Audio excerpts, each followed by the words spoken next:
Good afternoon, everybody, and welcome back to another episode of Through the Storm, a recovery podcast where we talk about lifestyles and recovery, the art of recovery, if you will, overcoming challenges and setbacks, and just learning how to live on a day-to-day basis as sober individuals. Today, I am happy to have one of my personal heroes here, Mr. Will Vocak. Hey. Welcome, Will. Thanks for being on the show, bro. Yeah. It's a really firm grip you have there. So, as you guys know, we're here every other week, every other Monday. There should be a new episode for you. I did set up an email so you guys can correspond with us now. If you'd like to send any kind of feedback, any suggestions, or even give us referrals here for one of your personal recovery heroes, you could have a chance to come on the show and co-host with me. That email is Stand Strong Through the Storm, abbreviated TTS, all caps. So that'd be Stand Strong, all lowercase, capital T, capital T, capital S. And that's at gmail.com. And that way I can hear from you guys. Thanks so much. You can also comment, like the channel, subscribe in the bottom, and leave comments. And I will do my best to interact with all of you. So thank you so much. And thank you again, Will, for being here. So Thanks for having me. You're welcome. So, right off rip, I usually ask a really off-the-cuff question, and this one I'm going to ask you. So, do you know why you're one of my heroes? Wow. Well, let me answer that by saying the reason that I look up to people in recovery is the time they have, the work they still do, the time that they give to others, and their example of joy in recovery. That's what I look up to in recovery, and I would hope that, I try to live my day-to-day life with joy, and I try to choose that because I want to look at the world in a positive way, because the other way is death for me. Yeah. So it's none of that. That's okay. That's me. You ride motorcycles? Yeah. That's why you went. No, I'm just playing with you. No, actually, you're 100% correct, Will. And that is exactly why I asked you to be on the show. And this is, pretty much at least one of the qualifying reasons why I ask anyone to be on my show. And that is because, people exemplify a change in the way that they think and behave. And that's what we're after in recovery. Yeah, right? Absolutely. I've watched you be consistent, over the time that I've been at Stella's, coming and going, both as a resident, and then as somebody who goes back and try to give back. I noticed that you've been doing that consistently, man. And to me, I think that is an admirable quality about an individual. So thank you. I appreciate that. Absolutely. So just diving right in, man. So you were talking about, why somebody would be a personal recovery hero to you. So can you talk about maybe some of your early days and coming in to this process, and like, who were some of your heroes? If you care to say their name, that's fine, or you can just talk about some of their other qualities that stand out. Well, I can start with Stella, my Stella experience. I had a lot of fear coming in both times. When I came into YA and when I came into Stella, there was a lot of fear at first. Fear of hurting people again. Fear of going back to doing the things that were hurting other people so much. And that. Well, what about you? Was there a fear of hurting yourself anymore, or you kind of like took that off the table? I'm not really worried about me anymore. It was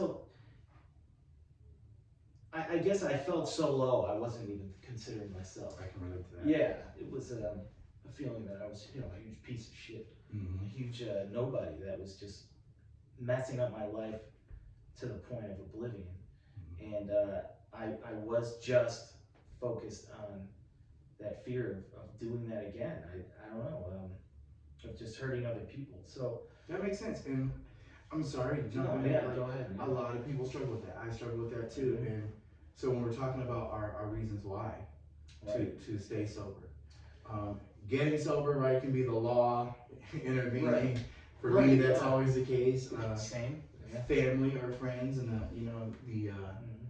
the feeling of pressure to appease them or satisfy them, and then hopefully somewhere along the way we find our own whys. Yeah, exactly. But yeah, at first I don't think about me and hurting myself. It is other people. So Right, yeah, because I've hurt myself so much already. It's just Right. that recognition in the clarity of a sober mind of all the stuff that I've done, just all of a sudden piling back onto you because I've escaped it for so long. Every Yeah. time I had an inkling of a thought of the horrible things that I've done, I'd put a needle in my arm and forget about it. Right. And then I'm sober now, and everything just comes piling back on. I remember in Whitehaven, in my room, having legit, real panic attacks, something I'd never experienced in my life. That heart beating really fast, shortness of breath, like Because it felt because overwhelming. I was completely overwhelming thinking about the things that I'd done and hurt the people that I've hurt. Right. It was How insane. do I Yeah. fix all that? Right. Yeah. And again, like the fear aspect was huge for me coming in, and even in the beginning of like 12th stepping, like that consistency that I show is out. It was out of fear at first. Like I need to stay consistent, otherwise I know what's going to happen to me. So do you think fear is a good thing, or? No, I don't. Okay. Like that had to change. Mhm. It was a motivating factor in the beginning, but that had to change because fear will eventually take me back to where I don't want to go. And I knew that. And by continually being consistent and doing the things that I knew were helping me, like it was changed over to a desire to help people, you know, a desire for positive change. And that's good that that happened for you. Yeah. So like to people that are new in recovery, and you know, fear is a huge motivator at first. You know, Yeah. pain is too, right? Right. But when Absolutely. that pain subsides and the fear kind of, you know, the decreases, Right. and then it's like, I don't know. I don't even know if like in the beginning It's a dangerous time. Like it that. is, but like Right. I'm used to looking over my shoulder. Yeah. You know what I mean? And I didn't know how to cross over from, you know, like the fear and the insecurities and like, can I do this? Yeah. And even feeling like incapable of helping other people because I feel so unworthy. Right. And that's, I think, like where the third step really came into play. Explain. Well, all of those feelings that you just described, all the pain, the fear, the looking over your shoulder, are all self will. They're all self involved feelings. Like it's all, to me, having pain and being fearful are selfish behaviors to me, and they had to be changed. So like that idea of finding that power greater than myself and giving my life over to my conception of a higher power was um, absolutely necessary for me to continue on. That's a huge insight there. Yeah. That, you know, so you know the book talks about selfishness and self-centeredness Yeah. being the root of the trouble. And so what I heard you say is that, you know, this self-absorption, this you know, focusing on my belief that I'm unworthy. Yeah. That I can't help. Selfish. Yeah. Yeah. All selfish Wow. feelings. Okay. And So like, so there's and that. that's huge. Like, so frustration and depression and all these different, you know, feelings, emotions Yeah. that I get lost in on a regular basis is Me just too. It's all based on self. It's all based on self-will. Like there's a point in recovery, I think, where like that, you're right, the pain subsides, life starts to look good. You start laughing again, you start having fun, even though you're in a rehab with no money or nothing. And there's a point where you can either decide to go on your own and run on your self-will, or understand what's at stake and start following the suggestions that are given to you, following the steps, following what your sponsor said. And that's a difficult decision, I think, for a lot of people, because all of a sudden life is good.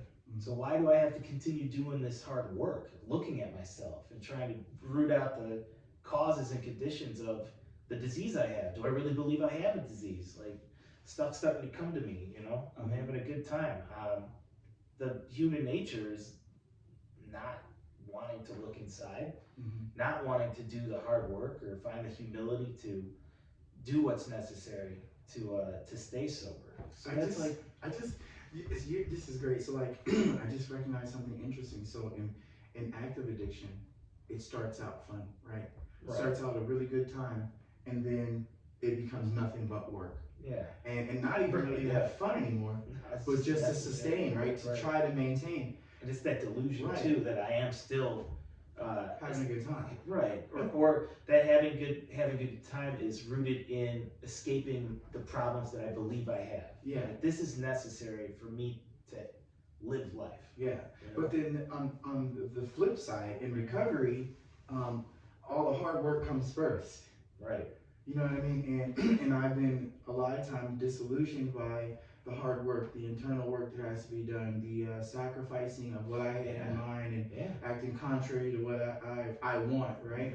And but then the fun comes after. Exactly. I was just talking to my sponsee about this. There's a thought for the day that I randomly, one day I just woke up and I'm like, yeah, let's see what the thought for the day is. And they said, we are not doing this to find happiness. We should not be doing this to find happiness. We should be doing this to follow God's will, to live a correct life, to do the work necessary to follow the spiritual principles. And by doing that, we find the joy and happiness in life. And that really struck a chord with me because definitely not a connection I ever made. That doing God's will would bring me joy. Right, you know, but that's the truth, right? That's exactly. I mean, it has been, and I think that I was a little bit maybe provoked by the insinuation that I needed God or a spiritual way of life to be happy, because in my mind, you know, like so many, I was raised in a church environment. I thought I'd already been exposed to God, and I wasn't very happy. I was not very happy, you know.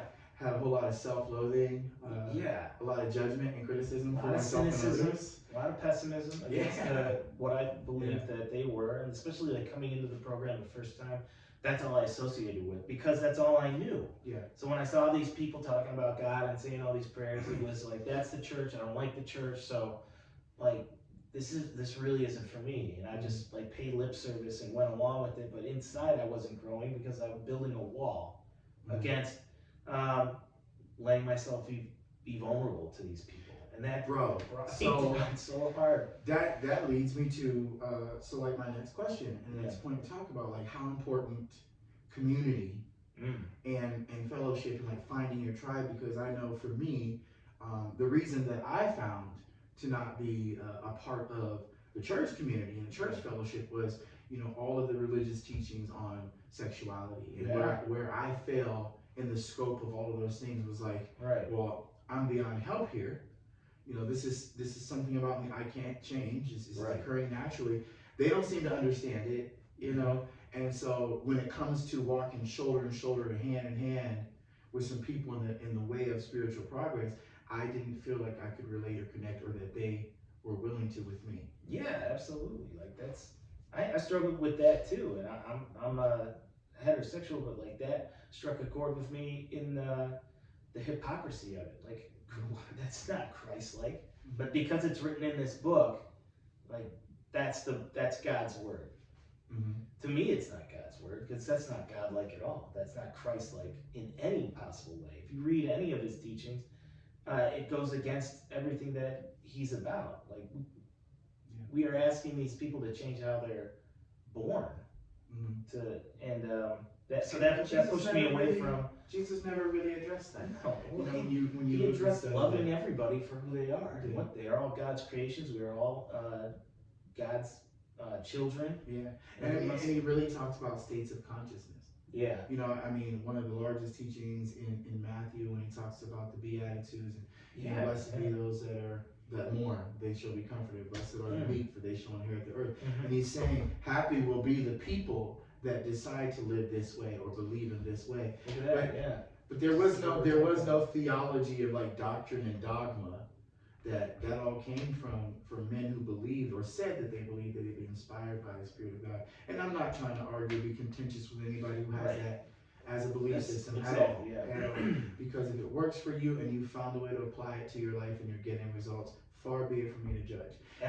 But back to the whole community issue, you know, one of the things about you that I have noticed is that, you know, for a while, you were a package deal, right? It was you and the guys that you ran with. And, you know, from my humble opinion, you know, regardless of what I did or didn't know about you guys personally, is I saw all of you collectively working a similar program. You were all showing up to the places where you knew people needed help and where at some point you found help. You know, you guys were carrying the message in ways that it was brought to you. And I've watched your support group flourish. So whatever the criticisms may be, you know, as they say, the results are in the evidence of the work that's been done. Yeah, exactly. And like finding that support group was a huge benefit to me in early recovery because I immediately noticed um, the necessity for it and how I had pushed it away my first go around in recovery. So your first go around recovery, were you exposed to that same group, or No, why do you think that you failed to find or because I compared instead of identified, and I built walls around myself instead of opening myself up to people. Uh, I didn't want to become familiar with you because I truly didn't agree with the higher power thing. I didn't agree with a lot of what recovery was, and it bit me in my ass. Mm. And recognizing that, coming back in, being like, all right, like fully conceding in my innermost self that I'm an alcoholic and like I can't be like that anymore. I can't be closed off. I can't. I have to open myself up to other people because Did they're you make that strength in connection numbers. right away that in order for you to be able to give up the substances, right, to be able to Yeah. give up, that you needed to be amidst and with other people to do that? Yeah, because I tried on my own for so long that it was just proven to me. So it had to be trial and error, right? Yeah. It's like, and It always was. I always had to bang my head against the Me wall. too. You know, and I think, you could see somebody do it yeah, and be like, nah, it won't it happen won't to happen to me. me. Right? I'll do it differently. I'm They're smarter than different. that guy. Yes. Oh my God. Come on. Bro. He's Yeah. an idiot. Right. I Right. just do it Everyone running the wall knows. myself. But the idiots seem to have a much easier go at it than people like me that were, Yeah, self-proclaimed. Because we gotta Wise test everything, asses, right? yeah. I have to learn for myself, right?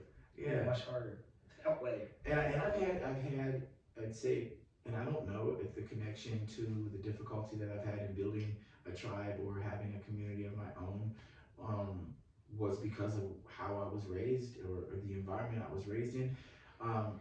But like, leaving all that aside, I just found that when I came to the rooms, and like you said, I was comparing. My mindset is constantly comparing how I'm different.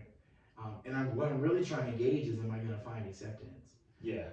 Or am I risking this? I know I'm risking something, and it's like it's a feeling of a lack of acceptance or belonging. Mm-hmm. And I feel like I don't think I can handle any more hurt once I get here. And so I become guarded because I'm like, if you don't come to me, I'm not going to be able to allow you in. I'm not going to think you care enough. And I don't, it's hard, yeah.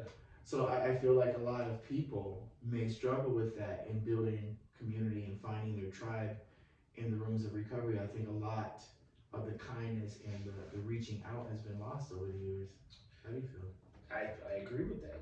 I think it is tough. Like when I did join that support group, I kind of forced my way in, and along that way, I wasn't accepted. What do you mean force your way in? Well, the whole way the support group works is that the central members grow in recovery, and then they take on sponsees. They bring the sponsees into the support group. Mm-hmm. They bring them through the steps, and then when they get a year or they're through the steps, they go out and get more sponsees and bring them into the support group. So it's a cyclical thing where we continue to grow and bring more people in. So any of my sponsees are immediately in the support group, right? Mm-hmm. And they're involved with all these other people. They have they can build relationships with all these other guys and have other men to grow with. Now, do you make that introduction and try to make sure that the transition for these new guys is like as smooth as possible? I do what I can, but the other guys are who they are. So sure. Like, so when I came in, I didn't have a sponsor in the support group, but I was friends with a person who was in, and I went to a meeting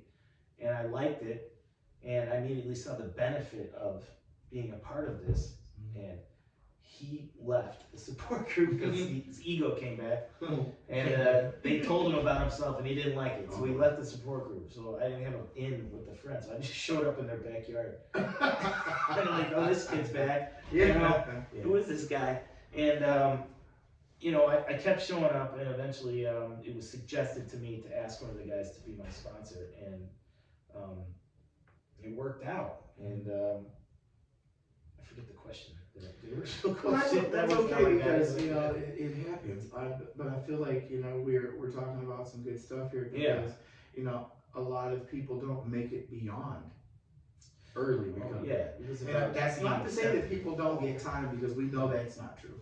But myself, like, I've had some time and then went out and come back. And I know a lot of people like me, a Yeah. lot of people that have been through a lot of treatment and been in and out many, many times. You know, and so it's like, I would always see people like you having the community.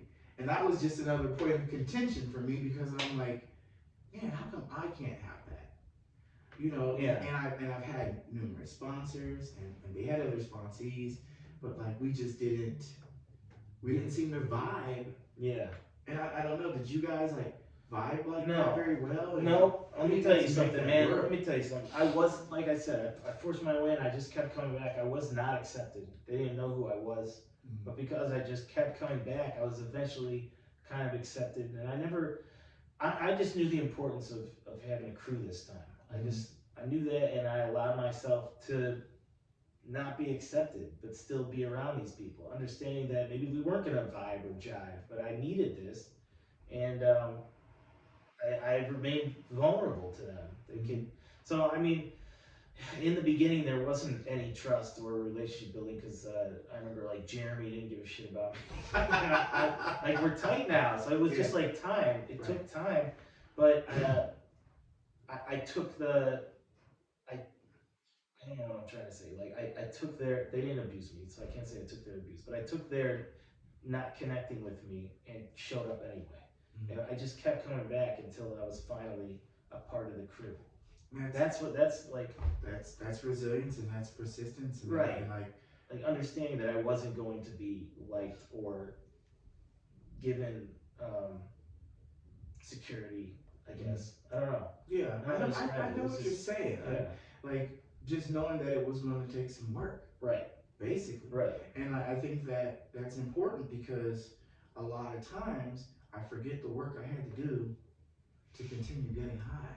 Yeah, right. No shit. You know, I didn't care about belonging or acceptance. Nope. You know what I mean? So I took a lot of abuse. Yeah. You know, I took drug dealers calling me out of my name. Yeah. You know, calling me a junkie, crackhead, loser, stuff like that, and like. And they could keep doing that as long as in the end of that abuse, in my hand, just let me walk away with what I came for, and it's fine. And I'll see you later. Yeah, right. You with know money, I'll have money for it. Yeah, I'll see you later. Yep. So yeah, I mean, I think that's an important note to be reminded of. Yeah. You know, if you're looking for your tribe, if you're looking for the sense of belonging, that it's not just given. You know, there's a lot of people that come in and they're not. You know, I myself, right? I wasn't about change. Right. And maybe there was a long time that I didn't even know that actual change of character was needed. Yeah. I knew I needed to stop using drugs. Yep. I knew that. Yeah. But to me, that didn't translate that I had to change everything about the way I think, behave, and who I am. Yeah, it's tough to figure out that conclusion. It took time for me to understand the necessity of continually working on myself. You know, because getting off the drugs was probably the easiest part, but that was hard. All right, well, how do I stay stopped? Because that's my problem. Yeah. My problem is staying stopped, and if I continue to be me, then I'm never going to stay stopped. Right. The me that I was when I was using. Right. Yeah. And absolutely. So like doing those things that I would have never done before, like opening myself up to these guys not really accepting me, but continually showing up, knowing that I needed this. You know, I had this opportunity before, and I pushed people away, and like I need to be. All these people are near my age, and we have similar backgrounds of heroin addiction, and like I needed to be around these people because they're succeeding in what I want to succeed in. Like the idea of knowing that I have to work on all the character flaws in me, not just the ones that were using drugs, but everything about me has to be changed and has to be worked on a daily basis. The cheating, the manipulating. Yeah. You know, all the selfish behaviors that I had that are so ingrained, I don't even know I have them. Right. When I do something, I'm like, why did I even do that? I think that, in case you were wondering, these things exist long before you pick up. Yes. You know, and that was going to lead me to like the next thing I wanted to talk about. So, you know, there's some obvious differences, right, between you and I. And I don't know how you were raised specifically. Like, were you born and raised in Cleveland or? Yeah, I was born, well, Seven Hills. Okay. And suburbs. And what, middle class family? Yeah. Okay. Yeah. So, you know, I'm born in Youngstown, Ohio. Okay. Right in the hood, you know what I mean? Lots of violence and gangs and a lot of poverty and all of that other stuff there. But for all intents and purposes, I had two parents at home, you know, and they went to church. They took me and my brother and sister, you know, to church. They paid for our private education sometimes with their own, you know, labor. And so my point in saying all that is I didn't grow up around a whole lot of drug addicts and alcoholics. Okay. You know, my parents didn't have any liquor in the home. My parents didn't swear, you know what I mean? And so, you know, that's how I was raised. I went to church 6 out of 7 days a week, and I was in the choir and all that other stuff. And so, you know, really, okay, you were in the choir in church? Yeah. Well, let's hear you sing something real quick. No. little spiritual, okay. It's gotta come in you, man. The spirit's gotta come in you. Oh, wow, so I didn't know that we shared that in common, but, and I brought that up because a lot of times I sit down and hear somebody start leading and they're like, you know, I was raised by, you know, abusive father or mother, they were addicts and alcoholics, you know, and then they say, but that is not what makes me an alcoholic. Now, granted, that's not what makes me have the phenomenon of craving when I take one into my body. That is not what sets off the craving mechanism. That is not what sets off the obsession of the mind about continuing to use and abuse drugs and alcohol. Yeah. But do you honestly believe that there is no connection between the traumas that we experience in our childhood and early adulthood that have nothing to do with alcoholism and addiction? Let me put it like this. I have come to this idea that I've put together that we have two separate diseases. The one disease is the alcoholism. I believe we're born with it. That is, when I put a substance into my body, I do not know how much I'm going to take or when I'm going to stop taking it. It starts the phenomenon of craving and the obsession of the mind, and I'm going to be off and running. Now, did that happen to you right away? I believe so. I loved it. First time I got high, and I wanted more. Because it took me years to develop that. You know, I didn't start off with hard drugs. It was alcohol first. Right. And I didn't, from the beginning, I did not drink alcohol. I didn't like the taste of it. It made me ill. And more or less, I did it because I wanted to belong. Yeah, me too. You know, and then weed came out. That was a different story. Yeah. And when I started smoking marijuana, I wanted to smoke all the time. Same. Yeah. I started with weed, and I liked that it didn't make me feel like who I was, and I didn't like who I was. And so, having something that would make me feel better than who I was, I wanted more of that and more of that. That's what I'm saying. So that was the origin place of that question in the first place. Is I think I hear that commonality amongst a lot of addicts and alcoholics is that they didn't want to be who they were. Yeah. And that seems to be like the premise, you know, that everybody starts the story of their addiction about is like, for whatever reason, I didn't fit in, I didn't belong, I wasn't right for the part. Right. And I didn't know how to be. Yeah. And the spiritual experience that drugs and alcohol provided for me was like that feeling of belonging, or I don't care about fitting in. Exactly. It's that I don't care. And the thing is, like, these principles that we live by today that are necessary for us to stay sober was, again, before I picked up drugs, I was either I didn't know about it, or I was unwilling to do the work to get over that feeling of not belonging, to get over that feeling of self-worth, to get over all those things that led me to think that I needed to get high to belong. I didn't want to do the work on those. Now I'll tell you something, like during this short period of when I was experimenting to when I was full flight, which I think I was 16 when I was smoking weed every day. But before that time, I had come across some spiritual books that told me that there was another way to live. That said, you don't have to feel like shit anymore. There are different ways, and it told me it just made sense to me. You know, it appealed to me very much. Okay. And it told me that there was some work to do, and drugs were an absolute no-no. Like, drugs are gonna ruin everything. They're going to ruin all your progress. You cannot do them. And at that point, I knew that there was a better way. So I knew there was a better way of life. And I came to that point in the books and I was like, man, I really like weed. Yeah. Weed was the softer, easier way. It's not that bad. It's just, it grows and there, God put it here. You're right. There was any justification, rationalization that I could come up with. Yeah. I was going to use it because I liked the feeling it produced, because it was easier than having to face myself and do work on myself.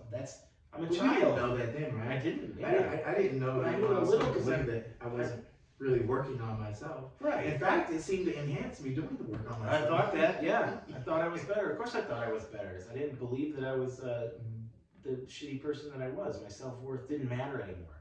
But as you go along, like, escaping that feeling of self-worth becomes paramount. That's what I use the drugs for. So when I'm off the drugs, my feeling of self-worth is always going lower, since that's my reason for using. So my self-worth continued to dive bomb, and I continued to experiment with harder and harder drugs until I was a full-blown heroin addict. So now in recovery, excuse me, what is the work, as you see it, that needs to be done to restore a healthy sense of self-worth, other than staying sober? I mean, and that obviously is the most important point. It begins with that, right? I can't do anything else if I'm not sober, me personally. But then after that, it's like I still struggle with low self-esteem and insecurity, and I'm wondering, like, you know, how do we address those things? Well, yeah, it's hard. It's, for me, it's praying, and by praying, I am reminded during the day of what I am supposed to be looking for in myself, and that's any selfish behavior. I'm trying to find humility in everything I do. So when I give in to a selfish behavior, like getting angry at somebody or feeling like worthless or my self-image is low, I remember, because I prayed, that that's death for me, right? That all these selfish behaviors that I used to rely on mean death for me. So I get to recognize. That was the first thing that I saw when I did my third step, was that I didn't begin to change my behavior. I began to recognize the bad behavior. So when I did something that I knew was selfish, I would say, hey, that's the kind of shit that I'm supposed to get away from. And so by continually doing that, I began to change the behaviors and replace them with better behaviors, and like humility and radical acceptance and willingness to change are the key things that keep me changing and towards positive progressive change in my life. And I think, wow, bro, that's profound, and like for some reason, like that brings me to the thought of like steps 6 and 7. Oh yeah, huge. And I mean, so many times I've done a 4th step. I've taken a look at what I wrote down, the inventory of the man that I've been. Yeah. And then I sat with somebody. I've been embarrassed and, you know, sickened to be vulnerable and share all of that twisted thinking and that messed up behavior, and say it audibly in front of another person. Oh yeah. And then the fear of like, what are they gonna do with it? Are they gonna be judging me? Now they know all my secrets. Oh God, I hope they stay sober, because if you know what I mean. Yeah.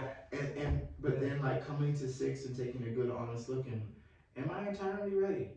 Right. To have God remove all the things that I admit were objectionable, and the very honest answer about that was no, I haven't been, because there's so much fear behind the thought that if I stop operating in the way that I'm used to operating, if I stop these habits of behavior that have been giving me at least remotely what I want, yeah, you know, will I get what I want? And if not, or if so, like how long until I do? And you know, all those questions that come with it. It's just like it's such a hard point for me to just like let that all go. And I'm sure that's why it's been difficult for me to stay sober. And maybe some people out there can relate. But letting go is hard. Yeah, that's was there something, if you don't mind sharing, was there one thing, was there something that you know, over your life you had developed as a really bad habit that you struggled to let go of? My self-worth, absolutely. My need to be a part of, my need to be liked. I thought that, like, when I came into the support group, I gave a great demonstration of being able to give that up, to be vulnerable in front of these new people, to be accepted by them, but like having to live through a period of non-acceptance. But like I find myself, I'm in a relationship with a girl, and I find myself like needing that. Like that's a bond that I fear being broken. And I'll tell you a story that when I came out of Stella the first time, I had about 6 months, and then I relapsed. But around 5 months, she broke up with me. We've been together for 7 years, and I thought I took it really well. I thought I took it really well, where I just was accepting it, and then when the emotions came, I let them come. I was crying a lot, but not like, it was like tears of acceptance, I thought. And I thought I handled it really well. About 2 weeks went by through that grief stage, and I did it. And then after that, I decided that I was going to move back into my old apartment where we lived together, and she was moving out to buy a house, and my cat was there. So I decided that I needed to move back in out of the sober house against suggestion, because I had a cat to take care of. And everybody's like, it's a bad idea. Your mom will take care of the cat. Stop worrying about all this shit. Just stay where you're at. Nah, I gotta get back. You can't let pussy control you. I know. That was my first mistake, right? But let me tell you, like, the instant that I allowed myself to believe that I was moving out of the sober house into my old apartment, my brain told me it was okay to do these certain things. And I deluded myself into thinking that I could get high another time, like immediately. So all this work that I've been doing, all this stuff that I thought I was doing great, and again, that's the big part. Like, I thought I was doing everything right. You know, I wasn't talking about it to other people. I wasn't allowing anybody to give me, or I wasn't following the suggestions when they gave them to me, and I wasn't presenting what was going on in my life so I could get suggestion. I was just I was running on self-will, thinking that I was doing it right, thinking that I was doing it right, and immediately relapsed. I moved back into that house, and then eventually, like, a total 2 cars in one night, and almost killed myself and people. It was horrible. Valuable lesson in there, guys. And I'm just gonna sum it up like this. It's like, just because you're sober, you know, you can't just go back to doing what you want.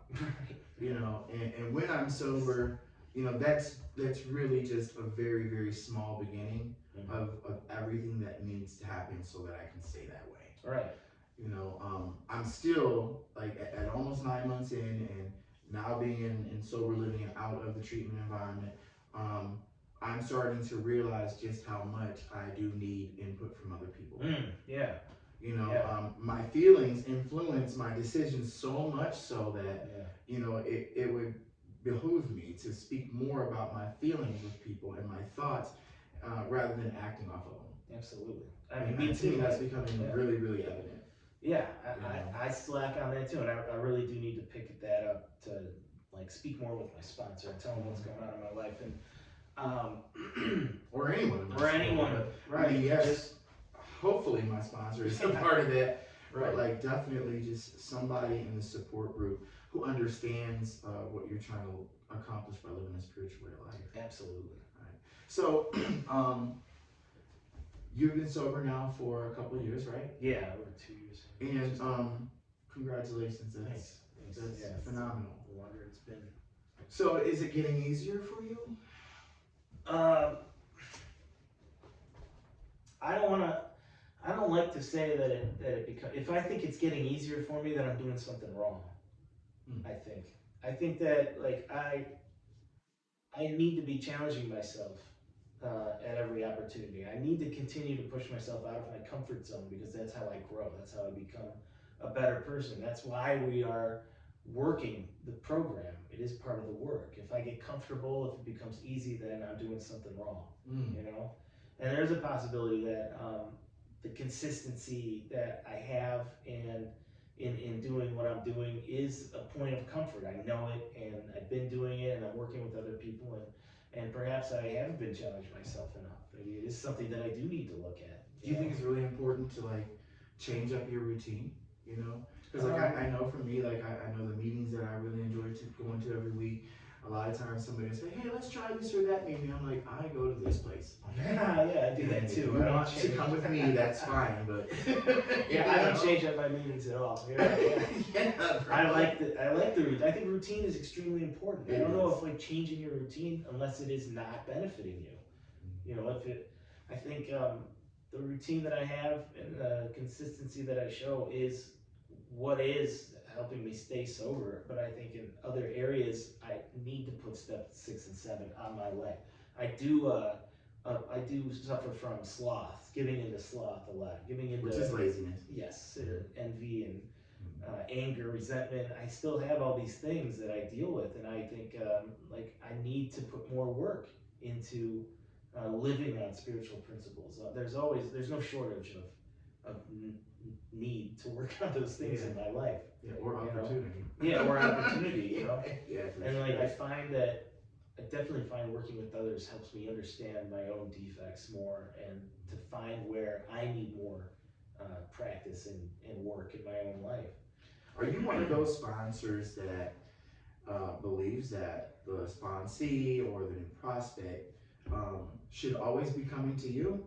Because I know like in the beginning days of like AA, you know, Bill and Bob, there was really not a fellowship, right? So they had to do a lot of the seeking out, but there seems to be this shift in the paradigm now that if a guy or gal wants to work with their sponsor, that they are going to be the one who's putting in all the effort, or at least the predominance of it. I want to see some of that for sure. The willingness, right? I want to see the willingness, right? But as my sponsor told me, you know, my responsibility is for their spiritual condition. You know. So if they don't call you, like you talk to them for a week or two, let's say, and they're new. Yeah. You know, and then all of a sudden you don't hear from them. Do you make any effort? I may. It depends on see, hey, what's going on, or the thing that I was taught is to meet them where they're at. I want to make sure that everybody has a fair chance to do this. I want them to succeed. So I don't want to rely on my ability to just let them come to me and forget about them. Right, and it's vital, right? Like the book we talks make about reaching out and making the sacrifice of, you know, working with intensively other alcoholics, and sometimes these people don't really know. They don't know how. I didn't know. Neither did I. You know, I'm always confronted with how sick I am. And of course, I'm not sick anymore, but so I don't have to reach out as much anymore. But I don't know what you have to do.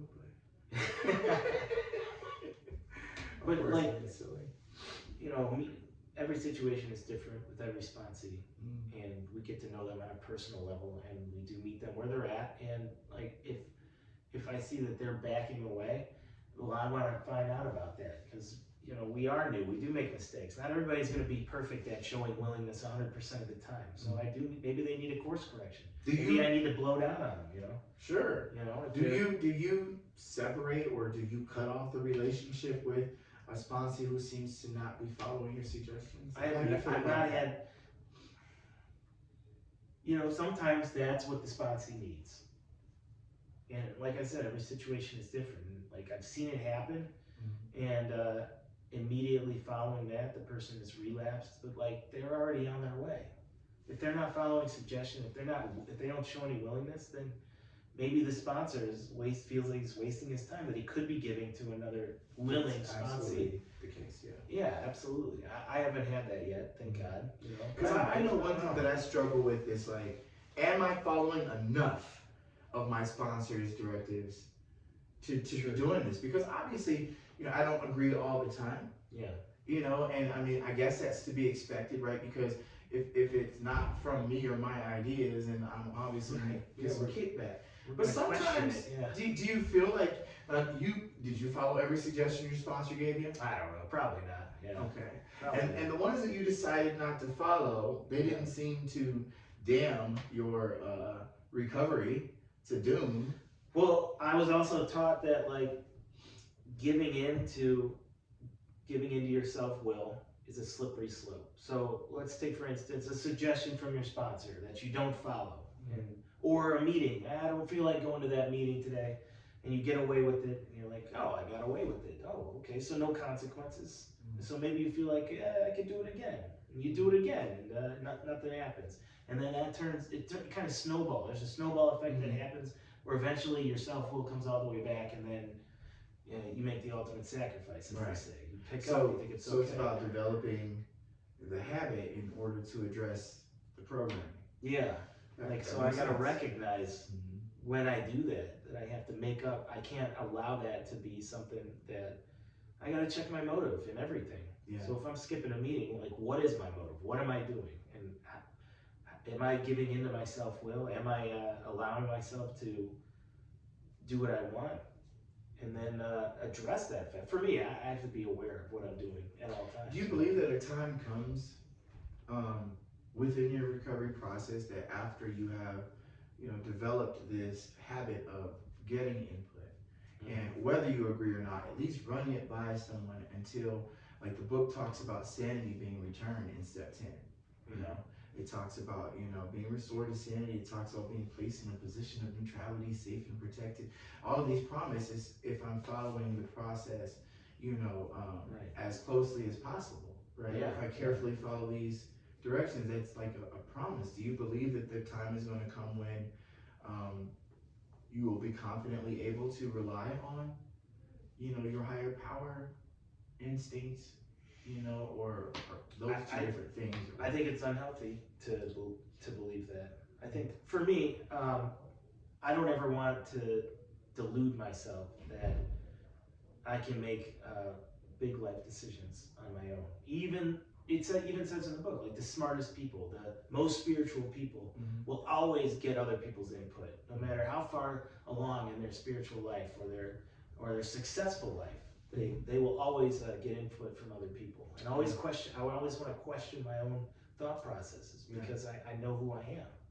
Right. And so I would hope that as further I go down the road in recovery, that becomes more important to understand that I need more humility in my life. The humility to know that I need help from other people, for that to become stronger as I go along.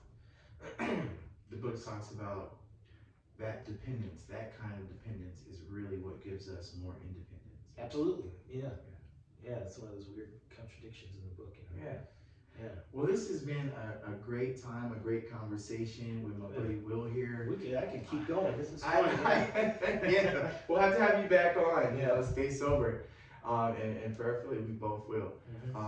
So guys, thanks again for coming out. And just to sum it up, I think what we're talking about today is the consistency that we need to start practicing. I need to start practicing. You probably need to start practicing or continue to practice in your daily life to continue to grow in this process. And it's all about growth and expansion here. And thanks again for tuning in. We'll see you in a couple of weeks with the next episode of Through the Storm. Remember, you can reach out email at standstrongtts. Stand Strong is all lowercase, capital T, capital T, capital S @gmail.com. Reach out, leave some comments, subscribe to the channel. Thanks again, Will. Thanks for having me. Thanks this was again, a blast. Hell yeah. Have a great day, guys, and stay sober. See you.